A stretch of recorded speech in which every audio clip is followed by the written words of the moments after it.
নির্বাচন কমিশনে চলছে ষষ্ঠ দিনের আপিল শুনানি। পাবনা 1 ও 2 আসনে ভোট স্থগিতের বিরুদ্ধে লিফট আপিলের শুনানি চলছে।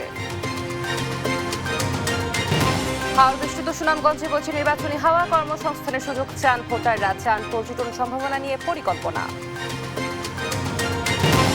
একীভূত পাঁচ ব্যাংকের আমানতকারীরা পাবেন না গেল 2 বছরের মুনাফা, হেয়ার কাট পদ্ধতি বলছে বাংলাদেশ ব্যাংক। বাংলাদেশ, পাকিস্তান, ভুটান সহ 75টি দেশের অভিবাসীদের ভিসা প্রক্রিয়া স্থগিত করল যুক্তরাষ্ট্র। 21 জানুয়ারি থেকে কার্যকর। এবং বিসিবি পরিচালক নাজমুলের পদত্যাগের দাবিতে অনড় ক্রিকেটাররা, বিপিএল না খেলার ঘোষণা। দুপুরে কোয়াবের সংবাদ সম্মেলন।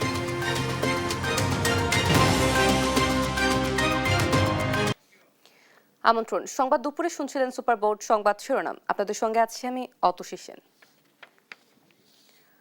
এবারে পুরো খবর। নির্বাচন কমিশনে ষষ্ঠ দিনের মতো চলছে মনোনয়নপত্র বাতিল ও গ্রহণ নিয়ে রিটার্নিং কর্মকর্তাদের সিদ্ধান্তের বিরুদ্ধে প্রার্থীদের আপিল শুনানি। বৃহস্পতিবার সকাল 10টার আগে এসিতে হাজির হন আপিল করা প্রার্থীরা। প্রধান নির্বাচন কমিশনার এএমএম নাসির উদ্দিনের সভাপতিত্বে শুরু হয় আপিল শুনানি। আজও 100টি আপিল শুনানি করবে এসি। এর আগে বুধবার 100টি আপিল আবেদনের মধ্যে 73টি মনোনয়নপত্র বৈধতা পেয়েছে। বাতিল হয়েছে 17টি আবেদন। এ নিয়ে 5 দিনের প্রার্থিতা ফিরে পেয়েছেন 277 জন। আপিল নিষ্পত্তির শুনানি চলবে 18 জানুয়ারি পর্যন্ত।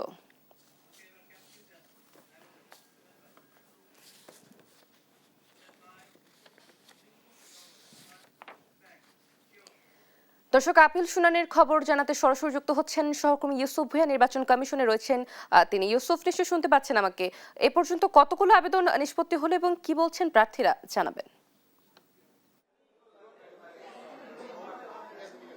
ষষ্ঠ দিনের যে আপিল শুনানি চলছে, বলছিলাম যে এখন পর্যন্ত কিন্তু আপিল শুনানি 14টি আপিল শুনানি সম্পন্ন হয়েছে এবং 14টির মধ্যে 11টি আপিল শুনানি মঞ্জুর করেছে কমিশন এবং সেই সঙ্গে 2টি আপিল স্থগিত করেছে এবং 1টি আপিল নামঞ্জুর করেছে কমিশন। আপনাদেরকে জানিয়ে রাখি যে অন্যদিন কিন্তু এই সময় পর্যন্ত যে 12টা পর্যন্ত কিন্তু প্রায় 50টি আপিল শুনানি সম্পন্ন হয়ে থাকে, কিন্তু আজকে এখন পর্যন্ত প্রায় ধীরগতিতে কিন্তু আপিল শুনানি চলছে এবং এই আপিল শুনানি ধীরগতি হওয়ার অন্যতম বড় কারণ হিসেবে ফিরোজপুর 1 আসনে যিনি বিএনপি প্রার্থী ছিলেন তার মনোনয়নের বৈধতার বিরুদ্ধে কিন্তু আপিল করেছিলেন জামায়াতে ইসলামের যে প্রার্থী ছিল মাসুদ সাইদি। তিনি আপিল করেছিলেন এবং এই আপিল নিয়ে কিন্তু বেশ কিছুক্ষণ দুই পক্ষের শুনানি চলেছিল এবং শুনানির পরবর্তীতে প্রথমে পেন্ডিং দেখালো, পরবর্তী কিন্তু ইসি যে শুনানি কার্যক্রম করেছেন প্রধান নির্বাচন কমিশনার বলেছেন যে দুই পক্ষের কাগজপত্র দেখার পর তারা সিদ্ধান্ত নিয়েছে যে বিএনপি যিনি মনোনীত প্রার্থী আলমগীর হোসেন তার মনোনয়নটি বৈধ ঘোষণা করেছে এবং সেই সঙ্গে যে আপিল শুনানি চলছে আজকে 381 থেকে 480 পর্যন্ত আপিল শুনানি চলবে বিকাল 5টা পর্যন্ত।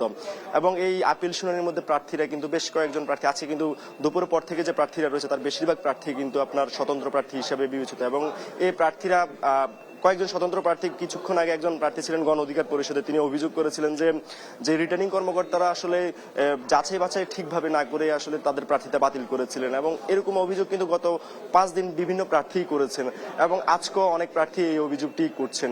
তো বিকাল 5টা পর্যন্ত অধিবেশন চলবে এবং এই শুনানি কার্যক্রম অধিবেশনে যতক্ষণ পর্যন্ত 100টি সম্পূর্ণ না হবে ততক্ষণ পর্যন্ত চলার সম্ভাবনা রয়েছে, যেহেতু আজকে একটু ধীর গতিতে চলছে। এবং আপনাদেরকে আরেকটি তথ্য জানিয়ে রাখি যে দুপুরে বিএনপির যিনি স্থায়ী কমিটির সদস্য সালাউদ্দিন আহমদ, তিনি এই নির্বাচন কমিশন অফিসে আসার কথা রয়েছে এবং সেখানে প্রধান নির্বাচন কমিশনার সহ কয়েকজনের সঙ্গে বৈঠকের কথা রয়েছে। যেহেতু আপনি জানেন যে বাহরাইনে যে পোস্টাল ব্যালট নিয়ে একটি ঘটনা ঘটেছে, যে একজনের পোস্টাল ব্যালট আরেকজনের গ্রহণ করা যে ব্যাপারটি, সেই ব্যাপারটি নিয়ে ইসি ইতিমধ্যে কথাও বলেছে এবং এই ব্যাপারটি সহ আরো আইন শৃঙ্খলা এবং নির্বাচনের বিভিন্ন পরিস্থিতি নিয়ে আলোচনার কথা রয়েছে নির্বাচন কমিশনের সঙ্গে। তো দিনব্যাপী যে আপিল শুনানি কার্যক্রম, সেই আপিল শুনানি কার্যক্রম সকাল 10টা থেকে শুরু হয়েছে। আজকে 100টি, গতকালকের মতো আজকেও 100টি আপিল শুনানি হবে এবং 100টির মধ্যে 381 থেকে 480 পর্যন্ত যে আপিল আবেদন, সে আবেদনের শুনানি চলবে। তো বিকাল 5টা পর্যন্ত আমাদেরকে অপেক্ষা করতে হবে শেষ পর্যন্ত যে কতটি আপিল মঞ্জুর এবং কতটি নামঞ্জুর করে কমিশন। তো এই ছিল নির্বাচন কমিশন থেকে সর্বশেষ। ইউসুফ, ধন্যবাদ আপনাকে। দর্শক, নির্বাচন কমিশন থেকে যুক্ত ছিলেন সহকর্মী। ষষ্ঠ দিনের মতো আপিল শুনানি চলছে সে বিষয়ে জানাচ্ছিলেন তিনি। দর্শক, জাতীয় প্রেস ক্লাবে দোয়া মাহফিলের শেষে কথা বলছেন বিএনপির স্থায়ী কমিটির সদস্য নজরুল ইসলাম খান। সরাসরি চলে যাচ্ছে সেখানে। উনি প্রধানমন্ত্রী ছিলেন, বাংলাদেশে অনেক প্রধানমন্ত্রী ছিল, কিন্তু তার মতো মর্যাদা নিয়ে কেউ যেতে পারল না। এটাই দৃষ্টান্ত, এটাই ইতিহাস হয়ে থাকবে। আমরা তার আত্মার মাগফিরাত কামনা করি। পরম করুণাময় আল্লাহর কাছে প্রার্থনা করি আল্লাহ যেন তাকে জান্নাতুল ফেরদৌস নসিব করেন। প্রিয় সাথীরা, তিনি দেশ এবং দেশের মানুষকে ভালোবাসতেন। এই দেশে আমরা বিভিন্ন শ্রেণী পেশার, বিভিন্ন ধর্ম বর্ণের, বিভিন্ন রাজনৈতিক বিশ্বাসের মানুষ আছি।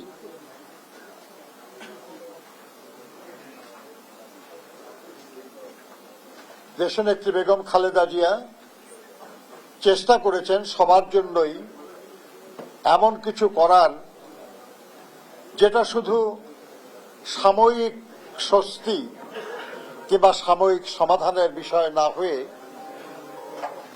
স্থায়ী সমাধানের, স্থায়ী কল্যাণের বিষয় হয়। কথা বলছেন বিএনপির স্থায়ী কমিটির সদস্য নজরুল ইসলাম খান। সরাসরি যুক্ত ছিলাম সেখানে।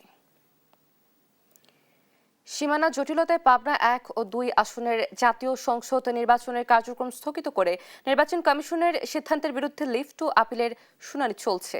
প্রধান বিচারপতির নেতৃত্বে আপিল বিভাগে এই শুনানি চলছে। এর আগে সীমানা জটিলতায় পাবনা 1 ও 2 আসনের নির্বাচনের কার্যক্রম স্থগিত রাখতে নির্দেশ দেয় চেম্বার আদালত। পাবনা 1 আসন থেকে বেড়া উপজেলার 4টি ইউনিয়ন ও পৌরসভা বাদ দিয়ে পাবনা 2 আসনের সঙ্গে জুড়ে দেওয়ার কারণে এই দুটি আসনের নির্বাচন স্থগিত রাখা হয়।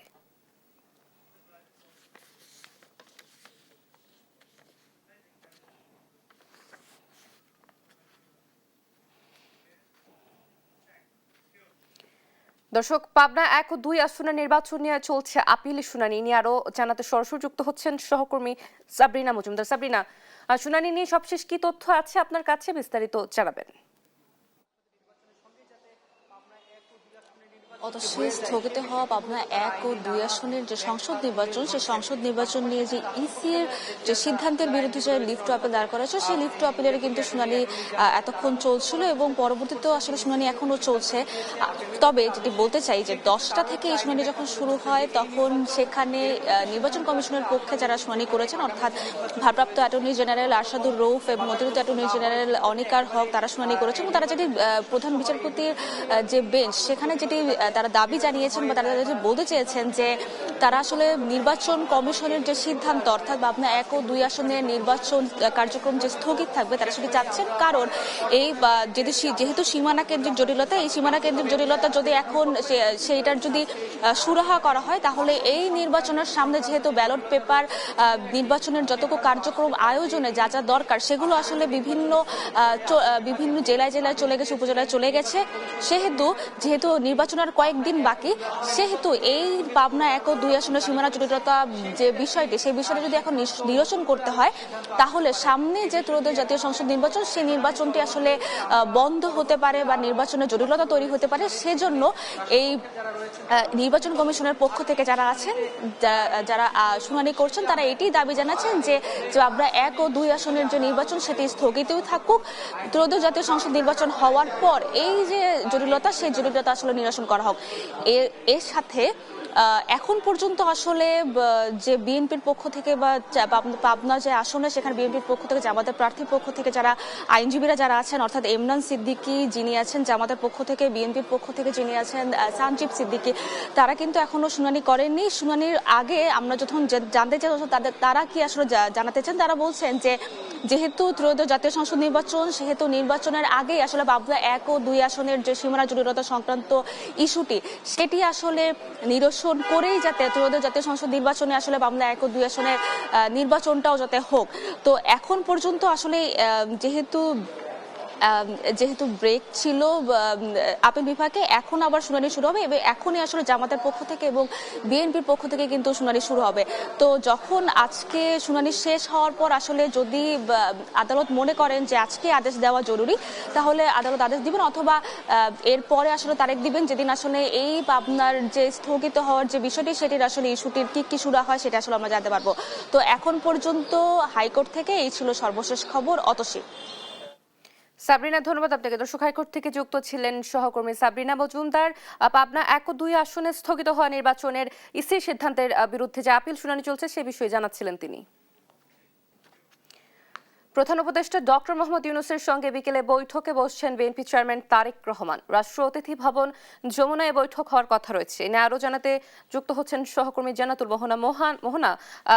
যমুনায় রয়েছেন আপনি। প্রধান উপদেষ্টার সঙ্গে তারেক রহমানের বৈঠক নিয়ে কি তথ্য আছে আপনার কাছে জানাবেন।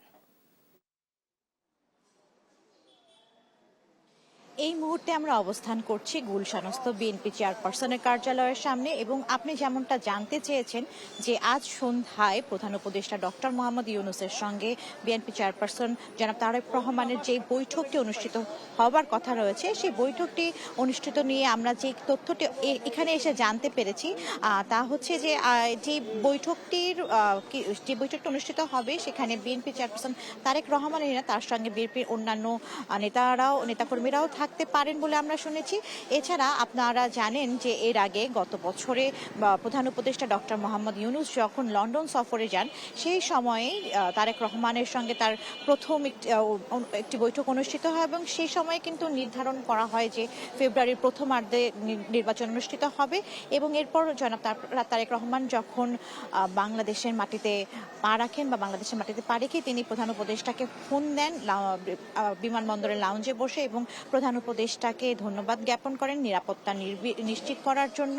এবং আমরা দেখেছি এরপর যখন বেগম খালেদা জিয়ার জানাজা অনুষ্ঠিত হয় মানিক মিয়ায় এবং সেখানেও আমরা দেখেছি যে তারেক রহমানের সাথে তখন প্রধান উপদেষ্টার সাক্ষাৎ হয়। তবে আজই প্রথম দেশের মাটিতে তারেক রহমানের পা দেওয়ার পরে একটি আনুষ্ঠানিক বৈঠক প্রধান উপদেষ্টা ডক্টর মোহাম্মদ ইউনূসের সঙ্গে অনুষ্ঠিত হতে যাচ্ছে এবং এই বৈঠকটিকে ঘিরে বিভিন্ন ধরনের সকলের মধ্যে একটি উদ্দীপনা কাজ করছে যে বৈঠকে কি নিয়ে আলোচনা হতে পারে। তবে সামনে যেহেতু অর্থাৎ আর বেশি দিন কিন্তু বাকি নেই, আর মাত্র 28 দিন বাকি রয়েছে নির্বাচনের এবং সেই 28 দিনের মধ্যে হয়তো নির্বাচন এবং গণভোট নিয়ে আলাপ আলোচনা হতে পারে বলে আমরা জানতে পেরেছি। তো এখন পর্যন্ত এতটুকুই জানা গেছে কারা থাকবেন বৈঠকে তারেক রহমানের সঙ্গে তা এখন পর্যন্ত নিশ্চিত করে বলা হয়নি। তবে ধারণা করা হচ্ছে যারা সিনিয়র নেতাকর্মীরা রয়েছেন তারা তারেক রহমানের সঙ্গে এই বৈঠকে থাকতে পারেন। মোহনা, ধন্যবাদ আপনাকে। দর্শক, প্রধান উপদেষ্টা ডক্টর মোহাম্মদ ইউনূসের সঙ্গে বিকেলে বৈঠকে বসছেন বিএনপি চেয়ারম্যান তারেক রহমান, সে বিষয়ে জানাচ্ছিলেন আমাদের সহকর্মী। আসন্ন জাতীয় নির্বাচনে কোনো ব্যত্যয় হলে দেশের স্বাধীনতা সার্বভৌমত্ব হুমকির মুখে পড়বে বলে মন্তব্য করেছেন বিএনপির ভাইস চেয়ারম্যান শামসুজ্জামান দুদু। এজন্য সরকারকে সজাগ ও সতর্ক থাকার আহ্বান জানান তিনি। সকালে জাতীয় প্রেস ক্লাবের সামনে খালেদা জিয়ার স্মরণে অসহায়দের মাঝে কম্বল বিতরণ অনুষ্ঠানে এসব কথা বলেন তিনি। শামসুজ্জামান দুদু আরও বলেন, স্বচ্ছ ও গ্রহণযোগ্য নির্বাচনের জন্য লেভেল প্লেইং ফিল্ড প্রয়োজন, সেই সঙ্গে আইন শৃঙ্খলা পরিস্থিতি ভালো হওয়া দরকার। কিন্তু নির্বাচন ঘিরে আইন শৃঙ্খলা পরিস্থিতির উন্নতি হয়নি জানিয়ে ক্ষোভ প্রকাশ করেন তিনি। স্বচ্ছ, স্বাভাবিক, গ্রহণযোগ্য একটি নির্বাচনের জন্য লেভেল প্লেইং ফিল্ড খুবই জরুরি। সবার জন্য সুযোগ সুবিধা খুবই সমান হওয়া দরকার। নির্বাচনের দায় বর্তমান সরকারের উপরে এসে পড়িয়েছে। এই সরকারকে বসে থাকতে হবে। এই নির্বাচনে যদি কোনো রকম ব্যত্যয় ঘটে তাহলে দেশের গণতন্ত্র প্রতিষ্ঠার যে স্বপ্ন সেটা বিঘ্নিত হবে। এবার আইডিএলসি জনতার ভোট।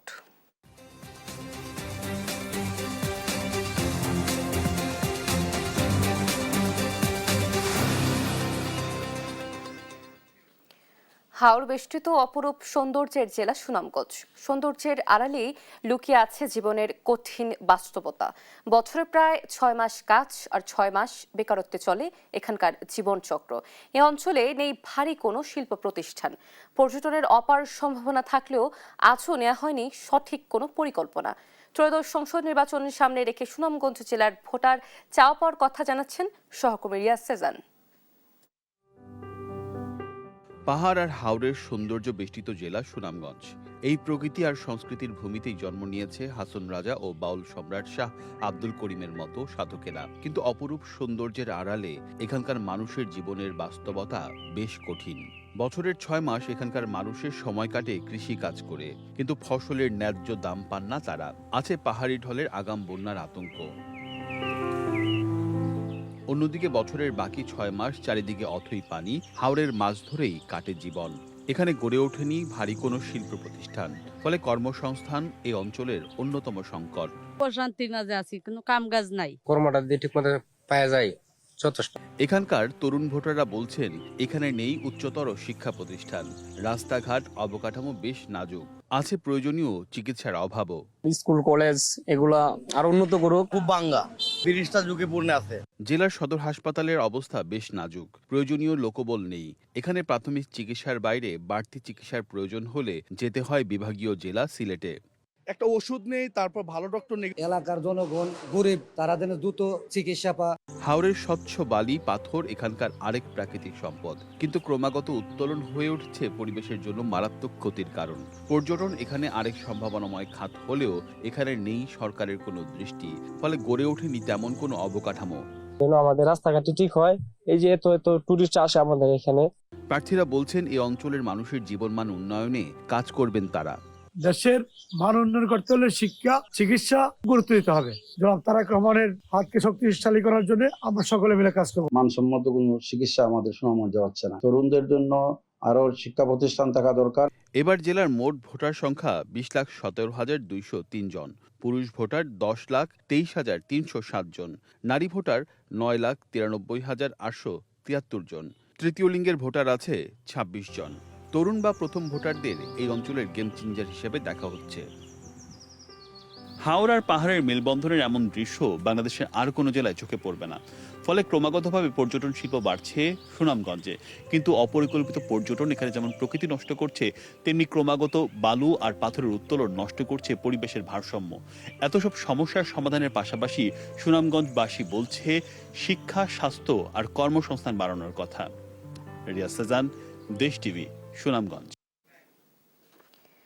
ইন্টারনেট বন্ধ করে হত্যাযজ্ঞ চালানোর অভিযোগে করা মামলায় শেখ হাসিনা পুত্র সজীব ওয়াজেদ জয় ও জুনায়েদ আহমেদ পলকের বিরুদ্ধে অভিযোগ গঠনের দ্বিতীয় দিনের শুনানি চলছে।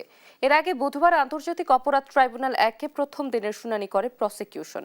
জানায় তৎকালীন সরকারের সরাসরি নির্দেশে ইন্টারনেট ও সামাজিক মাধ্যম বন্ধ করা হয়। বিদেশে অবস্থানরত সজীব ওয়াজেদ জয় এসব কর্মকাণ্ডের নীল নকশা তৈরি করেন এবং বাস্তবায়নে মুখ্য ভূমিকা পালন করেন সাবেক আইসিটি প্রতিমন্ত্রী পলক। এছাড়া আজ আসলে মরদেহ পোড়ানো মামলায় দ্বিতীয় দিনের যুক্তিতর্ক উপস্থাপনের কথা রয়েছে। এই দুই মামলায় 9 আসামিকে সকালে আনা হয় ট্রাইব্যুনালে।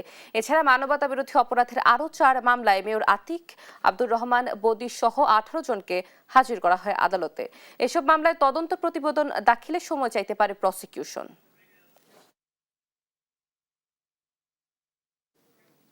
দেখছেন সংবাদ দুপুর। এখনো থমথমে মিয়ানমার সংলগ্ন টেকনাফ সীমান্ত। মাইনার গুলি আতঙ্কে স্থানীয় বাসিন্দারা। পরিস্থিতি জানাতে সরাসরি যুক্ত হচ্ছেন সহকর্মী তাইফুর রহমান তুহিন। তুহিন, আপনি সেখানে রয়েছেন, পরিস্থিতি এখন কেমন দেখছেন এবং কি বলছেন এলাকাবাসীরা, জানাবেন। অতসী, আপনাকে ধন্যবাদ। আপনি জানেন যে বেশ কয়েকদিন ধরেই কিন্তু মায়ানমারের এই সীমান্তটা কিন্তু খুব উত্তপ্ত ছিল। এখন পর্যন্ত আমরা যতটুকু জানি যে গতকালকে বিকেল পর্যন্ত, অর্থাৎ গতকালকে সন্ধ্যা নাগাদ কিন্তু গুলির শব্দ শুনতে পেয়েছে স্থানীয়রা। তবে গত দুদিন ধরে কিন্তু তেমন গোলাগুলি না হলেও যেই বিষয়টি সবচেয়ে বেশি আতঙ্কের বিষয় সেটি হলো যে বাংলাদেশ ভূখণ্ডের মধ্যে আরাকান আর্মি কর্তৃক যে মাইনগুলো পুঁতে রাখা হয়েছে সেটি কিন্তু এলাকার মানুষের জন্য এখন সবচেয়ে বড় বাধা হয়ে দাঁড়িয়েছেন। কারণ আপনি জানেন যে এই এলাকার মানুষের সবচেয়ে বড় আয়ের উৎস, জীবন জীবিকা নির্বাহ করার প্রধান উৎসই হলো আসলে কৃষিকাজ, সেই সাথে মৎস্য চাষ করা। তো এখন যেহেতু এই বাংলাদেশের যে সীমানা রয়েছে সেই সীমানার মধ্যেই এলাকার মানুষের বেশ কিছু মৎস্য ঘের রয়েছে এবং কাঁকড়ার আবাদ হয় সেখানে, এবং সেখানে কিন্তু তাদের বেশ অর্থনৈতিক সম্পদ রয়েছে, যেখানে কিন্তু তারা এই মাইন বিস্ফোরণের জন্য যেতে পারছে না। আমরা একজন এলাকার মানুষের সাথে কথা বলতে চাই যে আসলে কি অবস্থা এখন আপনার এলাকার। এখন আমাদের এলাকার অবস্থা হলো আমরা এখন গোলাগুলি হচ্ছে না, কিন্তু গতকাল মাগরিবের সময় 2টা গোলাগুলি আওয়াজ শুনতে পারছি। কিন্তু মেইন আতঙ্কে আছি আমরা মাইন পুঁতে রাখছে এগুলোর জন্য। মায়ানমারের যেগুলা সশস্ত্র গোষ্ঠী আছে এগুলো আমাদের বাংলাদেশের ভূখণ্ডে এসে, আমাদের বাংলাদেশের ভূখণ্ডে অনেক প্রজেক্ট আছে যেখানে আমরা হাল চাষ করি, মাছ চাষ করি, কাঁকড়া চাষ করি, এগুলো আমাদের মেইন উপার্জন, এগুলো দিয়ে আমাদের এলাকাবাসী চলে। তো এখানে ফরিদ্বীপ থেকে শুরু করে 5-6টা দ্বীপ আছে আমাদের বাংলাদেশের ভূখণ্ডে। এই দ্বীপ মাঠগুলোতে মায়ানমার সশস্ত্র গোষ্ঠী বলে যে এরা মাইন পুঁতে রাখছে। এমনকি যেদিন ঘটনা ঘটেছিল ঠিক তার পরের দিন আমাদের এলাকার একজন ইয়াং ছেলের যুবক মাইন পুঁতে পা হারাইছে। তা আমরা এই বইয়ে খুব আতঙ্কে আছে, আমাদের জেলেরা মাছ ধরতে পারতেছে না। এরকম চললে আমাদের এলাকায় আর আমাদের জীবিকা উপার্জন করার জন্য আমাদের আর কোনো উপায় নাই, কারণ আমরা যেহেতু বর্ডারের পাশে আমাদের জীবিকা অর্জন। এই মাইনগুলো যাতে সরকার খুব দ্রুত সময়ের মধ্যে যাতে এই মাইনগুলো উত্তোলন করে সেই দাবি কিন্তু স্থানীয়দের। তারা বলছেন যে তাদের জীবন জীবিকার মানকে অব্যাহত রাখার জন্য সরকারকে উদ্যোগ নিতে হবে। দুদেশের সম্পর্ক যেভাবে উন্নয়ন করতে হলে এই সমস্যার সমাধান করতে হবে, একই সাথে এলাকার মানুষের জীবন জীবিকার মান উন্নয়নের জন্য এই মাইনগুলো তুলে ফেলতে হবে এবং পরিস্থিতিটাকে স্বাভাবিক আনার জন্য কূটনৈতিক যে তৎপরতা সেটি কিন্তু অব্যাহত রাখতে হবে, এমন দাবি করছেন কিন্তু এলাকার যে মানুষ রয়েছেন তারা। তো এখন পর্যন্ত এই ছিল আমার কাছে সর্বশেষ তথ্য। তুহিন, ধন্যবাদ আপনাকে। দর্শক, বারবার সংলগ্ন টেকনাফ সীমান্ত থেকে যুক্ত ছিলেন আমাদের সহকর্মী তুহিন, সেখানকার সবশেষ পরিস্থিতি সম্পর্কে জানাচ্ছিলেন তিনি। তড়িঘড়ি করে প্রস্তুত করা বিদ্যুৎ ও জ্বালানি খাতে 2025 সালের মহাপরিকল্পনার খসড়া প্রশ্নবিদ্ধ হিসেবে উল্লেখ করেছে সিপিডি।